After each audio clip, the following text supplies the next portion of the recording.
ایک سوال پوچھا ہے احمد فاروق صاحب نے کہ سجدے میں کیا دعا کر سکتے ہیں، چاہے فرض نماز ہو یا سنت نماز ہو؟ سجدے کی حالت میں دعا کرنے کی گنجائش ہے،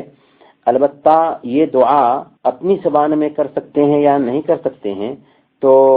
بہتر یہی ہے ایسے انسان کے لیے جو عربی زبان جانتا ہے اور عربی زبان کو یاد کر سکتا ہے، وہ مسنون دعاؤں کا اہتمام کرے، اللہ کے نبی صلی اللہ علیہ وسلم سے جو دعائیں ثابت ہیں ان دعاؤں کا اہتمام کریں،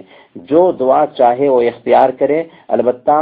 جو آدمی عربی زبان میں دعا کر سکتا ہے اس کے لیے مناسب نہیں کہ سجدے کی حالت میں عربی زبان کے علاوہ کسی اور زبان میں دعا کرے۔ البتہ اگر کوئی ایسا آدمی ہے جو عربی زبان یاد نہیں کر سکتا، مسنون دعائیں یاد کرنا اس کے لیے مشکل ہے،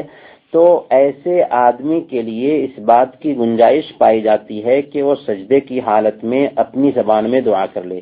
چاہے یہ نماز فرض ہو، چاہے سنت نماز ہو یا نفل نماز ہو۔ سجدے کی حالت میں اس بات کی گنجائش ہے کہ وہ دعا کرے۔ اللہ کے نبی صلی اللہ علیہ وسلم نے بیان فرمایا کہ